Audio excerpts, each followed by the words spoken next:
Çoğunluk qo'y go'shti kebab qilatdim. Go'shtni yumshoq, ta'mli chiqaradigan bir doridarmon bo'lsa, uyutib qo'ygan bo'lsangiz deb so'rabsizlar. Bugun go'shtni yumshoq, ta'mli chiqaradigan doridarmonlar retseptini olib keldim. Yulduz belgisini besib saqlab oling. Oldi bilan zabaxamak, oqmoch, qurtilgan zanjibilning har biridan 30 gram solamiz.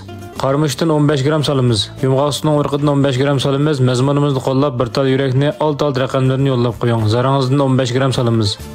Lachindandan 10 gram solamiz. Qizil kavovchindan 20 gram solamiz. Yerlik ko'k ziridan 40 gram solamiz. Shangyi yo'pirmog'idan 5 tal solamiz. Turishlik o'rnining tuz yeyalishiga qarta 10 gram tuz solamiz. Vejandan 10 gram, jejandan 10 gram solamiz. Vejan yoqtirmaydiganlar solmasanglar bo'ladi. Buning o'xshash har xil bo'lgan kebab, shovka va taomlarningki tangshalgan dori-darmon qo'rishini o'rganganimiz bor degan do'stlar bormi? Bo'lsanglar 8 raqamlarni yo'llab qo'yinglar. Shangdan 10 gram solamiz. Dori-darmonlarni tekshi bir aralashtirib tayyorlab olamiz. Arkadan izish mashinasiga silib, o'zimizniki ishlatishiga qarta cho'nkichiligini talqonsimon holatda 2 minut atrofida ezib tayyorlab olamiz.